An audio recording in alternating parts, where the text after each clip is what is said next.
அனைவருக்கும் வணக்கம். என்னுடைய பெயர் சுதா. எனக்கு இப்போது கல்யாணமாகி 1 வருஷம் ஆச்சு. எங்க அப்பாவுக்கு நாங்க 2 பொண்ணுங்க. அக்கா என்னை விட 2 வயசு பெரியவா. அவளுக்கு கல்யாணமாகி இப்போ 2 பிள்ளைங்க இருக்காங்க. நானும் என் கணவரும் தற்போது தனியாகத்தான் வாழ்ந்துட்டு வரோம். என் மாமனார் மாமியார் சொந்த ஊர்ல இருக்காங்க. என் அக்கா விருதுநகரிலேயே இருக்கா. நாங்க இப்போ தனியா இருப்பதால தினமும் இரவு கணவன் மனைவியாக சந்தோஷமாக இருப்போம். உண்மையே சொல்லணும்னா என் கணவனை விட எனக்கு தான் ஆசை அதிகம். நான் தினமும் அவரை தனிமையில் இருக்க அழைக்காமல் எனக்கு தூக்கமே வராது. ஒரு நாள் கூட நாங்க சந்தோஷமா இல்லாமல் தூங்குறதே கிடையாது. பல நாள் என் கணவனை நான் 2வது ரவுண்டுக்கு கூட கூப்பிடுவேன். ஆனா அவரோ என்னால முடியாது, எனக்கு தூக்கம் வருது, நானே வேலைக்கு போயிட்டு ரொம்ப டயர்டா இருக்கேன்னு சொல்லிட்டு படுத்து தூங்கிடுவேன். இதுல சோகமான விஷயம் என்னன்னா, எனக்கு கல்யாணமாகி 1 வருஷமாகியும் குழந்தையும் உருவாகல. எங்க அம்மாவுக்கு இது ரொம்ப வருத்தம். எனக்காக கல்யாணமாகி 1 வருஷத்துக்குள்ளேயே ஒரு பொம்பளை பிள்ளைய பெத்துட்டா, திரும்பவும் 1 வருஷத்துக்குள்ளேயே இன்னொரு ஆம்பளை பிள்ளையும் பெத்துட்டா. இப்படி இருக்கும்போது எனக்கு மட்டும் கல்யாணமாகி 1 வருஷமாகியும் குழந்தை பிறக்கல. இது எங்க அம்மாவுக்கு ரொம்ப வருத்தம். அதே சமயம் எங்களோட மாமியாரும் இத சொல்லி சொல்லி ரொம்ப கவலையும் பட்டாங்க. எங்க அம்மா டாக்டர் கிட்ட போய் காட்டுவோமான்னு கேட்டாங்க. ஆனா நாங்க டாக்டர் கிட்ட போகவே இல்ல.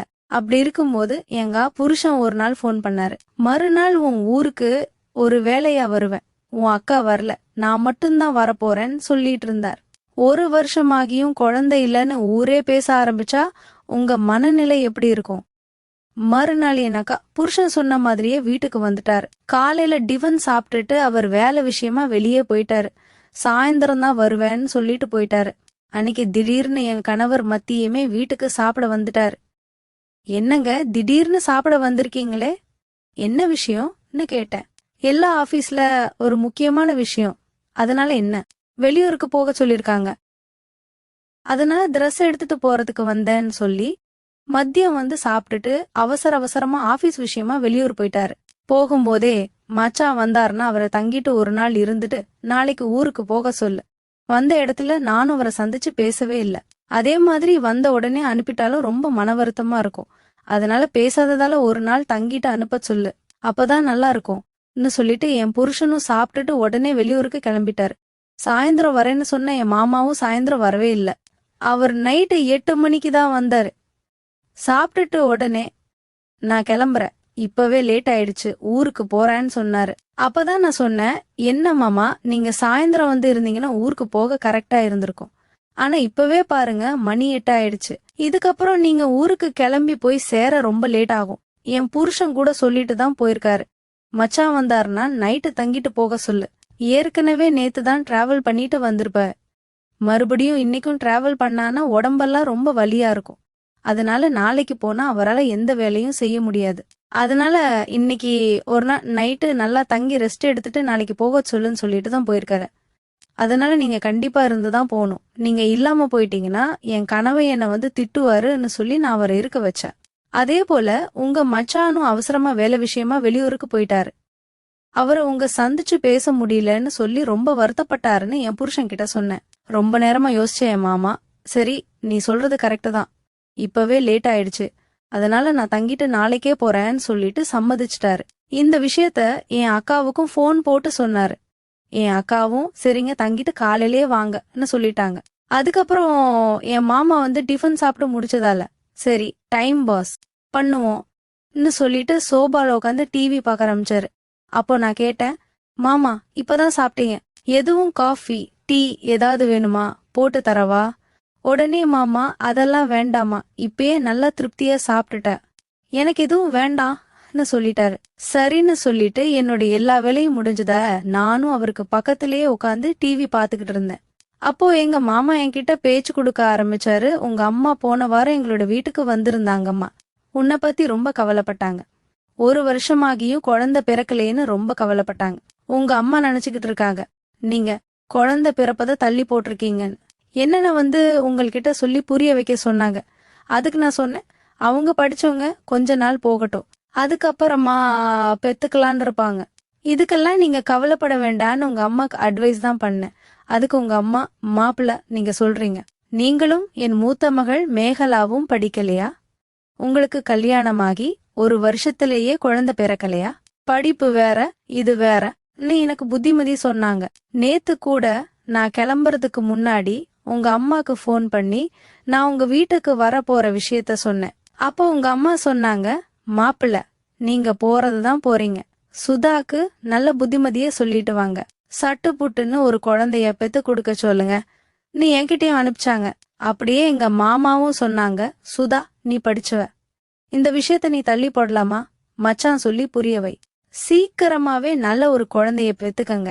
மாமா எங்களுக்கும் குழந்தை பெத்துக்கணும்னு ஆசைதான், ஆனா பறக்க மாட்டேங்கிறேன்னு நான் சொன்னேன். அதுக்கு மாமா உடனே, ஏன் என்னாச்சு, டாக்டர் போய் பாத்தீங்களா, ஏதாவது உங்க 2 பேர்ல யாருக்காவது குறை இருக்கா, நீங்க 2 பேரும் டாக்டர் கிட்ட செக் பண்ணி பாத்தீங்களா, யாருக்கு பிரச்சனை இருக்கு, சில நேரங்கள்ல 2 பேருக்கும் கூட பிரச்சனை இருக்கலான்னு சொல்லி அறிவுரை சொன்னார். மாமா எங்களுக்கும் குழந்தை பெத்துக்கணும்னு ஆசைதான், ஆனா பொறக்க மாட்டேங்குதே மாமான்னு சொன்னேன். உடனே மாமா, ஏன் என்னாச்சு, டாக்டர் போய் பாத்தீங்களா, சில நேரம் குறை 2 பேருக்கும் கூட இருக்கலாம், மச்சானையும் கூட்டிட்டு போய் பாத்தியா, டாக்டர் என்ன சொன்னாங்க. உடனே நான் சொன்னேன், டாக்டர் கிட்ட போகல மாமா, அதுக்கு அவசியமும் இல்ல. என்ன என்ன சொல்ற, என்ன விஷயம், எனக்கு புரியல, கொஞ்சம் புரியபடி சொல்லன்னு சொன்னாரு. அப்போ நான் சொன்ன ஒரு விஷயம்தான் என் மாமாவுக்கு பேரதிர்ச்சியா இருந்துச்சு. அப்போ எனக்கு அழுக வந்துருச்சு. உடனே மாமா வந்து அழாதேமா ஆறுதல் சொன்னார். நான் சொன்னேன், மாமா ஏன் டாக்டர் கிட்ட போகலன்னு நான் சொல்றேன்னு தெரியுமா, நான் சொல்றத கேட்டு நீங்க அதிர்ச்சியாக கூடாது, இந்த விஷயம் என்னுடைய அம்மா அப்பாவுக்கு கூட தெரிய வேண்டாம். நான் சொல்லும் போதே என் மாமாவுக்கு பேரதிர்ச்சியா இருந்துச்சு. என்ன அப்படி இவ சொல்ல போறான்னு ரொம்ப அதிர்ச்சியாவே கேட்டுக்கிட்டு இருந்தாரு. இந்த விஷயத்த என் அம்மா கிட்ட நீங்க சொல்லிராதீங்க, அவங்களால இது தாங்கவே முடியாதுன்னு நான் சொன்னேன். என்னம்மா சொல்ற, என்னம்மா அப்படி பிரச்சனைன்னு கேட்டாரு. சரி சுதா, நான் யார்கிட்டயும் சொல்ல மாட்டேன், உன் மேல ப்ராமிஸ், உண்மையான காரணத்தை நீ சொல்லுன்னு சொல்லி கேட்டாரு. நான் உங்ககிட்ட உண்மையான காரணத்தை வெக்கத்தை வெட்டி சொல்றேன் மாமா. நாங்க தினமும் இரவு ஒன்னாதான் படுக்கிறோம். என்னதான் அவரு உடம்பு கட்டுமஸ்தானா போல இருந்தாலும் கூட அவரு அந்த விஷயத்துக்கு லாயக்கே இல்ல, அவரு இரவு வேலைக்கு லாயக்கே இல்ல மாமான்னு சொன்னேன். என்னம்மா சொல்ற, எனக்கு கொஞ்சம் குழப்பமா இருக்கு, விளக்கமா சொல்லுமா நான் மறுபடியும் கேட்டாரு. அவர் இப்படி கேட்டதுமே எனக்கு அழுக வந்துருச்சு. நானும் அழுதுகிட்டே சொல்ல ஆரம்பிச்சேன், மாமா அவரு நல்லவர் தான், என் மேல ரொம்ப பிரியம் அதிகம்தான், ஆனா அவரோடது என்ன கர்ப்பமாக்குற அளவுக்கு இருக்காது. அது மட்டும் இல்ல, அவரால் 5 நிமிஷத்துக்கு மேல தாக்கு பிடிக்கவும் முடியாது. அப்படியே அவர் கஷ்டப்பட்டு என் கூட ஒரு 5 நிமிஷம் இருந்தாலும் அவரோடது ரொம்ப தண்ணியா இருக்கும், அணுக்களே இருக்காது. ஏன் இப்படி இருக்கு என்ன ஏதுன்னு சொல்லி நம்ம டாக்டர் கிட்ட போலாமான்னு நான் கூப்பிட்டு பார்த்தேன். ஆனா அவர் வந்தவரை மறுத்துட்டாரு. சரி, நான் ஏன் இவருக்கு இப்படி இருக்குன்னு சொல்லி நெட்ல வந்து சர்ச் பண்ணி பார்த்தேன். அப்பதான் ஒரு விஷயம் புரிஞ்சுது. ஆண்களுக்கு அணுக்கள் அதிகமா இருந்துச்சுன்னா கட்டியா இருக்கும்னு, ஆனா உக்களே இல்லாம இருந்தா ரொம்ப தண்ணியா இருக்கும்னு போட்டிருந்துச்சு. அப்பதான் நான் புரிஞ்சுக்கிட்டேன், என் கணவனுக்கு அணுக்களே இல்ல, அதனாலதான் என்னால குழந்தைய உருவாக்க முடியலன்னு சொல்லி நான் புரிஞ்சுக்கிட்டேன் மாமான்னு கதறி அழுதேன். இப்படி இருக்கும்போது எப்படி மாமா எனக்கு குழந்தை பிறக்கும், ஒரு ரகசிய உறவு தொடங்கினா அது எங்கு செல்லும், எல்லாம் நல்லதா முடியுமா, நானும் அவரை ஹாஸ்பிட்டலுக்கு கூப்பிட்டா கூட அவர் வரமாட்டேங்கிறாரு, அவர்கிட்ட உங்களுக்கு ஆண்மையே இல்ல, அணுக்களே இல்லன்னு சொல்ற தைரியமும் எனக்கு இல்ல, அது அவரே வந்து தெரிஞ்சுக்கணும். ஆனா அவர் அதுல கவனமே செலுத்த மாட்டேங்கிறார். அவரை பொறுத்த வரைக்கும் அவர் ஆரோக்கியமா தான் இருக்கிறார், தான் ஒரு ஆம்பளன்னு நினைப்பு தான் அவருக்குள்ளேயே இருக்கு. அந்த இதை எப்படி மாமா நான் உடைக்க முடியும், அவர்கிட்ட போய் நீங்க ஆம்பளையே இல்லன்னு என்னால எப்படி சொல்ல முடியும், என் மேல அன்பாவும் பாசமாவும் இருக்கிறார். அப்படிப்பட்ட மனுஷனோட மனசை நோகடிக்க நான் விரும்பல மாமான்னு சொல்லி நான் அழுதுகிட்டே இருந்தேன். அப்ப என் மாமா என்கிட்ட வந்து அழாதம்மா அழாதன்னு ஆறுதல் சொன்னாரு. அப்ப நான் அவர் மீது சாஞ்சுக்கிட்டேன். அவர் என்னோட கண்ணெல்லாம் தொடச்சு விட்டாரு, ஆறுதலா சில வார்த்தைகளையும் சொன்னாரு. அப்படியே சொல்லிட்டு இருக்கும்போது நான் இன்னும் கொஞ்சம் பலம் கொடுத்து அவர் மீது சாய்ஞ்சுக்கிட்டேன். அழுதுகிட்டே ஒரு விஷயத்த சொன்னேன், மாமா நான் சொல்றேன்னு தப்பா எடுத்துக்காதீங்க, ஊரு வாயை அடைக்கிறதுக்கு நீங்க நினைச்சா எனக்கு உதவ முடியும்.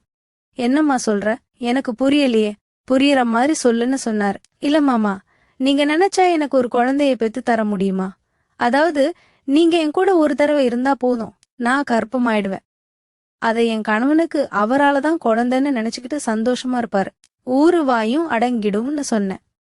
உடனே மாமா அதிர்ச்சியோடு, என்னம்மா சொல்ற, இது தப்பு சுதா, இது ரொம்ப தப்புன்னு சொன்னாரு. ஆனால் நான் அழுதுகிட்டே, மாமா ப்ளீஸ், எனக்கு இது மட்டும்தான் வழி, நீங்க உதவி செய்யணும்னு கெஞ்சினேன். ரொம்ப நேரம் யோசிச்ச மாமா, சரி சுதா, உன் கஷ்டம் எனக்கு புரியுது, ஒரு தடவை மட்டும்னு சொல்லி சம்மதிச்சாரு. அன்னைக்கு நைட்டு என் கணவர் இல்லாததால நாங்க 2 பேரும் ஒன்னா இருந்தோம். அடுத்து என்ன நடந்தது? ஒரு தவறு திரும்ப திரும்ப நடக்க ஆரம்பிச்சா அது எப்போது நிக்கும்? சந்தேகம் எதுவும் வராதான்னு கேட்டார். இல்ல மாமா, வராது. நானும் என் மாமாவும் நானும் என் புருஷனும் தினமும் சந்தோஷமா தான் இருப்போம். அதனால நான் கர்ப்பமாயிட்டேன்னா இது அவருக்கு குழந்தைன்னு நினைக்கிற டவுட் அவருக்கு நிச்சயம் வராது. அவரை பொறுத்த வரைக்கும் அவர் ஆண்மகனாதான் இருக்கிற நினைப்பு அவருக்குள்ள இருக்கு. அதனால டவுட் எதுவுமே வராதுன்னு நான் சொன்னேன். உடனே மாமாவும் சரின்னு சொல்லிட்டு நாங்க 2 பேரும் தூங்கிட்டோம். அதன் பிறகு காலையில என் மாமா ஊருக்கு கிளம்ப போக கிளம்பிக்கிட்டு இருந்தாரு. நானும் சரி அவருக்கு தேவையான சாப்பாடு எல்லாம் சமைச்சுக்கிட்டு இருந்தேன். அப்போ கிளம்புறதுக்கு முன்னாடி என் மாமாவே, நம்ம இன்னொரு தடவை பண்ணலாமான்னு கேட்டாரு. எனக்கும் அது ஆசைதான். சரின்னு சொல்லிட்டு அன்னைக்கு அவர் கிளம்புறதுக்கு முன்னாடியும் நாங்க ஒன்னா இருந்தோம். அதன் பிறகு என் மாமா ஊருக்கு கிளம்பிட்டு போயிட்டாரு. என் மாமா கிளம்பி போன கொஞ்ச நேரத்திலேயே என் வீட்டுக்காரரும் வந்தாரு. மச்சான், அதுக்குள்ளே கிளம்பி போயிட்டாரா? ஆமாங்க, அதுக்குள்ளே கிளம்பி போயிட்டாருன்னு சொன்னேன். அவரும் சரின்னு சொல்லிட்டு வீட்ல இருந்தார். அவர் வெளியூருக்கு போயிட்டு வந்ததால அன்னைக்கு ஆபீஸ்க்கு போகவில்லை. ஆபீஸ்ல ஒரு நாள் ரெஸ்ட் எடுத்துட்டு வா என்று லீவும் கொடுத்துட்டாங்க. அதனால அன்னைக்கு என் கணவன் வீட்ல தான் இருந்தார். அதன் பிறகு என் கணவனுக்கு சந்தேகம் வரக்கூடாதுன்னதுக்காக தினமும் நாங்க எப்பட சந்தோஷமா இருப்போமோ அதே போல நான் தொடர்ந்து அவரோட சந்தோஷமா தான் இருந்தேன். ஆனா இருந்தாலும் என் மாமாவோடு இருந்த மாதிரி ஒரு ஃபீல் எனக்கு கிடைக்கல. மறுபடியும் என் மாமாவோடு இருக்கணும்னு போல எனக்கு தோணுச்சு. மறுநாள் என் மாமாக்கு ஃபோன் பண்ணி இந்த மாதிரி தோணுதுன்னு சொன்னேன். அதுக்கு என் மாமா, நான் இப்பதான் உன் வீட்டுக்கு பக்கம் வந்துட்டு போயிருக்கேன், திரும்பவும் என்னால ஊருக்கெல்லாம் வர முடியாது, அடுத்த வாட்டி நான் எப்பாவது ஊருக்கு வந்தா பாக்கலாம்னு சொன்னார். அப்ப நான் சொன்னேன், உங்களாலதான் வர முடியாது, ஆனா நான் வரலாம்ல, நீ என்ன சொல்ற? ஆமா மாமா, நான் உங்க வீட்டுக்கு வரேன், நான் ஊருக்கு வரேன், என் புருஷன்கிட்ட சொல்லிட்டு என் அம்மாவை பார்க்கணும், என் அக்காவை பார்க்கணும்னு சொல்லிட்டு நான் ஊருக்கு வரேன். நமக்கு அங்கே ஏதாவது ஒரு கேப் கிடைக்காதா? அங்கே ஏதாவது சான்ஸ் கிடைச்சா நம்ம சந்தோஷமா இருக்கலாம்னு சொன்னேன். உடனே மாமாவும் சரின்னு சொல்லிட்டாரு. அதுக்கப்புறம் நான் என் ஹஸ்பண்ட் கிட்ட பெர்மிஷன் கேட்டுட்டு ஊருக்கு கிளம்புனேன். கிளம்பும் போதே என் மாமாட்ட சொல்லிட்டேன், நான் காலையில ஊருக்கு வந்து இறங்குவேன், நீங்க தான் வந்து பிக்கப் பண்ணும். மாமாவும் சரி, நான் வந்து பிக்கப் பண்றேன்னு சொன்னாரு. அப்போ எங்க மாமா எனக்காக காலையிலேயே பஸ் ஸ்டாண்ட்ல வந்து காத்துக்கிட்டு இருந்தாரு. நான் சொன்னேன், நம்ம இப்போ நேரா வீட்டுக்கெல்லாம் போக வேண்டாம், பக்கத்துல ஏதாவது லாட்ஜ் இருந்துச்சுன்னா அங்க கொஞ்ச நேரம் போய் தங்கிட்டு வீட்டுக்கு போவோம், ஒரு மணி நேரம் லேட்டா போவோம். அக்கா கேட்டா, பஸ் பிரேக் டவுன் இல்ல பஸ் லேட்னு ஏதாவது காரணம் சொல்லிக்கலாம். உடனே மாமா சிரிச்சு சுக்கிட்டே, சரி போகலாம் வான்னு சொல்லி என்ன பக்கத்துல இருந்த ஒரு லாட்ஜிக்கு கூட்டிட்டு போனாரு. அங்க போய் நாங்க 2 பேரும் மறுபடியும் சந்தோஷமா இருந்தோம். அதுக்கப்புறம் எங்க மாமா என்ன வீட்டுக்கு கூட்டிட்டு போனாரு. அதன் பிறகு நான் எப்போதும் போல என் அக்காவோடு இருந்து என் அம்மாவை பார்த்துட்டு 2 நாள் சந்தோஷமா இருந்தேன். அதன் பிறகு மறுபடியும் மாமா என்ன பஸ் ஏத்தி விடுங்கன்னு சொன்னேன். அன்னைக்கு முன்னாடியே சொல்லிட்டேன், எனக்கு பஸ் நைட்டு 10 மணிதான், ஆனா நான் 5 மணிக்கே பஸ் ஏற போறேன்னு எல்லார்ட்டையும் சொல்லிட்டேன். அதே மாதிரி நீங்களும் என்ன 5 மணிக்கே பஸ் ஸ்டாண்ட்ல கொண்டு விட்டுருங்க. நீங்க அப்படியே என்ன பஸ் ஸ்டாண்ட்ல விட்டுட்டு ஒரு வேலை விஷயமா யாரையோ பார்க்க போறேன்னு அக்கா கிட்ட சொல்லிருங்க. நான் பஸ் ஸ்டாண்டுக்கு போக மாதிரி சீக்கிரமா போய் மறுபடியும் அந்த லாட்ஜ்ல போயிட்டு 2 மணி நேரம் இருந்துட்டு சந்தோஷமா இருந்துட்டு என்ன பஸ் ஏத்தி விட்டுருங்கன்னு சொன்னேன். மாமாவும் அதே மாதிரி சரின்னு சொல்லிட்டு என் அக்கா கிட்ட சொல்லிட்டு என்ன பஸ் ஏத்தி விடுறேன்னு சொல்லி மறுபடியும் அதே லாட்ஜ்ல கொஞ்ச நேரம் சந்தோஷமா இருந்தோம். அதன் பிறகு என்ன பஸ் ஏத்தியும் விட்டுட்டாரு. அந்த மாசத்திலேயே நான் கர்ப்பமும் ஆனேன். எனக்கு அழகான ஒரு ஆண் குழந்தையும் பிறந்தது. அந்த குழந்தை பார்க்க என்ன மாதிரியே இருந்துச்சு, துளி கூட என் மாமா மாதிரி இல்ல. அதனால என் கணவனுக்கு சந்தேகம் வரல. அவராலதான் நான் கர்ப்பமானேன்னு நினைச்சுக்கிட்டு இருந்தாரு. அதன் பிறகு அடிக்கடி என் மாமா எப்பெல்லாம் என் ஊருக்கு வராரோ அப்பெல்லாம் என் வீட்டுல தங்கிட்டு தான் போவாரு. இப்படியே எங்க தகாத உறவு தொடர ஆரம்பிச்சது. என் கணவனுக்கு சந்தேகம் வரக்கூடாதுன்னதுக்காக மறுபடியும் என் மாமாவாலேயே மறுபடியும் கர்ப்பமாகி மீண்டும் ஒரு பெண் குழந்தையும் பெற்றுக்கிட்டேன். அதனால என் கணவனும் அவரால தான் நான் கர்ப்பமாகி 2 குழந்தைய பெத்துக்கிட்டேன்னு சந்தோஷப்பட்டாரு. அவருக்கு என் மேல துளி கூட சந்தேகமும் வரல. இப்படியே ஒரு நாள் என்னை பார்ப்பதற்காக என் அம்மாவும் அப்பாவும் வந்திருந்தாங்க. அவங்க வந்து என் குழந்தையோட ஆடி பாடி சந்தோஷமா விளையாடி மகிழ்ந்தாங்க. அதன் பிறகு நாங்க எல்லாரும் ஒன்னா உட்காந்து சாப்பிட்டோம். சாயந்தர நேரத்துல என் அம்மாவும் அப்பாவும் ஊருக்கு கிளம்புவதா சொன்னாங்க. அப்போ என் கணவன், நானே என் கார்ல உங்களை அழைச்சிட்டு போய் பஸ் ஏத்தி விடுறேன், நானே உங்களை வழி அனுப்பி வைக்கிறேன்னு சொல்லிக்கிட்டு என் அம்மாவையும் அப்பாவையும் அழைச்சிட்டு போனாரு. ஆனால் போகும் வழியில எதிர்பாராத விதமா ஒரு விபத்து ஏற்பட்டது. அந்த விபத்துல என் அம்மாவும் அப்பாவும் என் கணவனும் சம்பவ இடத்திலேயே இறந்துட்டாங்க. இதை அறிஞ்சு நான் பேரதிர்ச்சி இழந்தேன். என் கணவனோட உடலை கட்டிப்பிடிச்சு கதறி அழுதேன். என்னதான் என் அக்காவின் கணவனோடு நான் தகாத உறவு வைத்திருந்தாலும் நான் என் கணவன் மேல அன்பாவும் பாசமாவும் இருந்தேன். அவரும் என் மேல அன்பாவும் பாசமாவும் தான் இருந்தார். எனக்கு வேண்டிய எல்லாத்தையும் வாங்கி தருவார். எனக்கு எதெல்லாம் பிடிக்கும்னு அவருக்கு நன்றா தெரியும். என்னோட அந்த அளவுக்கு நெருக்கமாவும் அன்பாவும் இருந்தார். இப்படி ஒரு விஷயம் நடக்கும்னு நான் நினைச்சு கூட பார்க்கல. இது எனக்கு பேரதிர்ச்சியை கொடுத்தது. என் கணவன் என்னோட எதிர்காலத்துக்காகவும் குழந்தையோட எதிர்காலத்துக்காகவும் கிட்டத்தட்ட 1 கோடி ரூபாய்க்கு மேல் இன்சூரன்ஸும் எடுத்திருந்தார். என் கணவனுக்கு செய்ய வேண்டிய அனைத்து இறுதி சடங்குகளையும் செய்து முடிச்சேன். கொஞ்ச நாளிலேயே அந்த பணமும் வந்தது. அதன் பிறகு நான் மட்டும் இங்க எப்படி தனியா இருப்பது? அதனால நாம ஊருக்கே சென்றுடலாம். அக்காவோட துணை நமக்கு இருக்கும், மாமாவோட துணை நமக்கு இருக்கும். நீ எண்ணி இந்த வீட்டை காலி செய்து விட்டு ஊருக்கே சென்றுட்டேன். அதன் பிறகு நான் தனியா ஒரு வீடு எடுத்து என் குழந்தைகளோடு வசிக்க ஆரம்பிச்சேன்.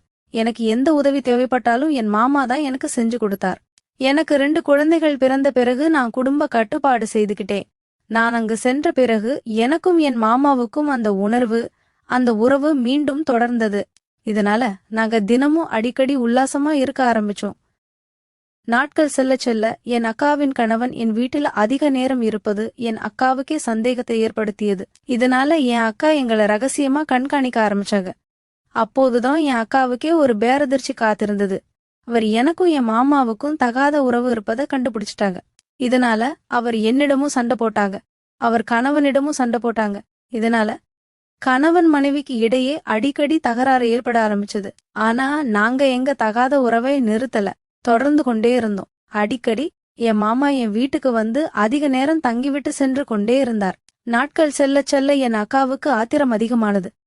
ஒரு நாள் ஆத்திரத்தில் என் அக்கா கோபத்தில் என் மாமாவோட காலையே அடிச்சு உடைச்சிட்டாங்க. இந்த கால் இருக்க போய்த்தானே என் தங்கச்சி வீட்டுக்கு போறீங்க, இந்த காலை நான் உடைச்சிட்டா நீங்க எப்படி அங்க போவீங்கன்னு நானும் பாக்குறேன் கோபத்தில் என் மாமாவோட காலை உடைச்சிட்டாங்க. அதன் பிறகு என் மாமாவை ஆஸ்பத்திரியில் அட்மிட் பண்ணி சிகிச்சை அளிக்கப்பட்டது. என்னால் இந்த செய்தியை கேட்டு பேரதிர்ச்சி அடைந்தேன். என்னால் என் மாமாவை பார்க்காமலும் இருக்க முடியல. அதன் பிறகு நான் மருத்துவமனைக்கு போனேன். என்னை மருத்துவமனையில கண்டதுமே என் அக்காவுக்கு கடுமையான கோபம் ஏற்பட்டது. அவள் மருத்துவமனையிலேயே என்னோட கடுமையா சண்டை போட்டாங்க. அதன் பிறகு நான் வீட்டுக்கு வந்தேன். கொஞ்ச நாட்களா என் மாமாவை நான் சந்திக்கவே முடியல. என் மாமாவோட கால் குணமாகும் வரை நாங்க சந்திக்கல. அதன் பிறகு என் மாமாவுக்கு கால் குணமானது. அவர் என்னிடம் வந்து, நான் உன்னை திருமணம் செய்துக்கிறேன், திருமணம் செய்துக்குவோன்னு சொன்னாரு. எனக்கும் அதுதான் சரின்னு தோணுச்சு. நானும் சம்மதம் தெரிவிச்சேன். அதன் பிறகு மாமா என்னை திருமணம் செய்துக்கிட்டாரு. இது என் அக்காவுக்கு பேரதிர்ச்சியே கொடுத்தது. ஆத்திரமடைந்த என் அக்கா என் வீட்டிற்கே நேரா வந்து என்னிடம் சண்டையிட்டாங்க. அவர் நான் அணிந்திருந்த புடவையாலேயே என் கழுத்தை நெருக்கி கொலை செய்ய முயற்சி செய்தாங்க. அவரிடமிருந்து நான் எப்படியோ தப்பிச்சேன். ஆனா எனக்கு ஆத்திரம் ஏற்பட்டது. என்னையே நீ கொலை செய்ய பார்க்கிறாயா? கோபத்தில் நான் அதே புடவையை எடுத்து என் அக்காவின் கழுத்தில் சுற்றி துடிக்க துடிக்க நானும் கொலை செய்துட்டேன். நான் இப்படி ஒரு செயலை செய்வேன்னு நானும் எதிர்பார்க்கல. ஆத்திரத்தில் நான் இப்படி ஒரு தவறை செய்துட்டேன். என் அக்காவும் சம்பவ இடத்திலேயே துடி துடித்து இறந்துட்டாங்க. அதன் பிறகுதான் அக்காவையே கொண்டுட்டேனே நான் கதறி அழுதேன். அதன் பிறகு வீட்டுக்கு வந்த என் மாமா என் அக்காவின் பிணத்தை பார்த்து அதிர்ச்சியடைந்தாரு. அதன் பிறகு இந்த தகவல் போலீசாருக்கு தெரிய வந்தது.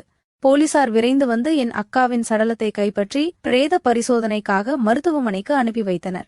அதன் பிறகு என் மாமாவையும் சேர்த்தே கைது செய்தனர். ஆனால் இந்த கொலைக்கும் என் மாமாவுக்கும் எந்த சம்பந்தமும் இல்லைன்னு தெரிந்த பிறகு என் மாமாவை விட்டுவிட்டனர். தற்போது என்னுடைய 2 குழந்தைகளும் என் மாமாவுடைய 2 குழந்தைகளும் தாய் இல்லாமல் தவித்து வருகிறார்கள். நானும் என் அக்காவை கொலை செய்த பாவத்துக்காக சிறையில் கம்பி எண்ணிக்கிட்டு இருக்கேன். 4 குழந்தைகளை வளர்க்க முடியாமல் என் மாமாவும் தற்போது கஷ்டப்பட்டு கொண்டிருக்கிறார். இந்த சம்பவம் இந்த பகுதியில் பேரதிர்ச்சியை ஏற்படுத்தியது. அனைவருக்கும் வணக்கம். என்னுடைய பெயர் சுதா. எனக்கு இப்போது கல்யாணமாகி 1 வருஷம் ஆச்சு. எங்க அப்பாவுக்கு நாங்க 2 பொண்ணுங்க. அக்கா என்னை விட 2 வயசு பெரியவா. அவளுக்கு கல்யாணமாகி இப்போ 2 பிள்ளைங்க இருக்காங்க. நானும் என் கணவரும் தற்போது தனியாகத்தான் வாழ்ந்துட்டு வரோம். என் மாமனார் மாமியார் சொந்த ஊர்ல இருக்காங்க. என் அக்கா விருதுநகரிலேயே இருக்கா. நாங்க இப்போ தனியா இருப்பதால தினமும் இரவு கணவன் மனைவியாக சந்தோஷமாக இருப்போம். உண்மையே சொல்லணும்னா என் கணவனை விட எனக்கு தான் ஆசை அதிகம். நான் தினமும் அவரை தனிமையில் இருக்க அழைக்காமல் எனக்கு தூக்கமே வராது. ஒரு நாள் கூட நாங்க சந்தோஷமா இல்லாமல் தூங்கறதே கிடையாது. பல நாள் என் கணவனை நான் 2வது ரவுண்டுக்கு கூட கூப்பிடுவேன். ஆனா அவரோ என்னால முடியாது, எனக்கு தூக்கம் வருது, நானே வேலைக்கு போயிட்டு ரொம்ப டயர்டா இருக்கேன்னு சொல்லிட்டு படுத்து தூங்கிடுவேன். இதுல சோகமான விஷயம் என்னன்னா, எனக்கு கல்யாணமாகி 1 வருஷமாகியும் குழந்தையும் உருவாகல. எங்க அம்மாவுக்கு இது ரொம்ப வருத்தம். எனக்காக கல்யாணமாகி 1 வருஷத்துக்குள்ளேயே ஒரு பொம்பளை பிள்ளைய பெத்துட்டா, திரும்பவும் 1 வருஷத்துக்குள்ளேயே இன்னொரு ஆம்பளை பிள்ளையும் பெத்துட்டா. இப்படி இருக்கும்போது எனக்கு மட்டும் கல்யாணமாகி 1 வருஷமாகியும் குழந்தை பிறக்கல. இது எங்க அம்மாவுக்கு ரொம்ப வருத்தம். அதே சமயம் எங்களோட மாமியாரும் இத சொல்லி சொல்லி ரொம்ப கவலையும் பட்டாங்க. எங்க அம்மா டாக்டர் கிட்ட போய் காட்டுவோமான்னு கேட்டாங்க. ஆனா நாங்க டாக்டர் கிட்ட போகவே இல்ல. அப்படி இருக்கும்போது எங்க புருஷன் ஒரு நாள் ஃபோன் பண்ணாரு. மறுநாள் உன் ஊருக்கு ஒரு வேலையா வருவேன், உன் அக்கா வரல, நான் மட்டும்தான் வரப்போறேன்னு சொல்லிட்டு இருந்தார். 1 வருஷமாகியும் குழந்தை இல்லைன்னு ஊரே பேச ஆரம்பிச்சா உங்க மனநிலை எப்படி இருக்கும்? மறுநாள் என் அக்கா புருஷன் சொன்ன மாதிரியே வீட்டுக்கு வந்துட்டாரு. காலையில டிஃபன் சாப்பிட்டுட்டு அவர் வேலை விஷயமா வெளியே போயிட்டாரு. சாயந்தரம் தான் வருவேன்னு சொல்லிட்டு போயிட்டாரு. அன்னைக்கு திடீர்னு என் கணவர் மத்தியமே வீட்டுக்கு சாப்பிட வந்துட்டாரு. என்னங்க திடீர்னு சாப்பிட வந்திருக்கீங்களே, என்ன விஷயம்னு கேட்டேன். எல்லா ஆபீஸ்ல ஒரு முக்கியமான விஷயம், அதனால என்ன, வெளியூருக்கு போக சொல்லிருக்காங்க, அதனால ட்ரெஸ் எடுத்துட்டு போறதுக்கு வந்தேன்னு சொல்லி மதியம் வந்து சாப்பிட்டுட்டு அவசர அவசரமா ஆபீஸ் விஷயமா வெளியூர் போயிட்டாரு. போகும்போதே மச்சான் வந்தாருன்னா அவரை தங்கிட்டு ஒரு நாள் இருந்துட்டு நாளைக்கு ஊருக்கு போக சொல்லு. வந்த இடத்துல நானும் அவரை சந்திச்சு பேசவே இல்லை. அதே மாதிரி வந்த உடனே அனுப்பிட்டாலும் ரொம்ப மன வருத்தமா இருக்கும். அதனால பேசாததால ஒரு நாள் தங்கிட்டு அனுப்ப சொல்லு, அப்பதான் நல்லா இருக்கும்னு சொல்லிட்டு என் புருஷனும் சாப்பிட்டுட்டு உடனே வெளியூருக்கு கிளம்பிட்டாரு. சாயந்தரம் வரேன்னு சொன்ன என் மாமாவும் சாயந்தரம் வரவே இல்லை. அவர் நைட்டு 8 மணிக்கு தான் வந்தாரு. சாப்பிட்டுட்டு உடனே நான் கிளம்புறேன், இப்பவே லேட் ஆயிடுச்சு, ஊருக்கு போறேன்னு சொன்னாரு. அப்பதான் நான் சொன்னேன், என்ன மாமா நீங்க சாயந்தரம் வந்து இருந்தீங்கன்னா ஊருக்கு போக கரெக்டா இருந்து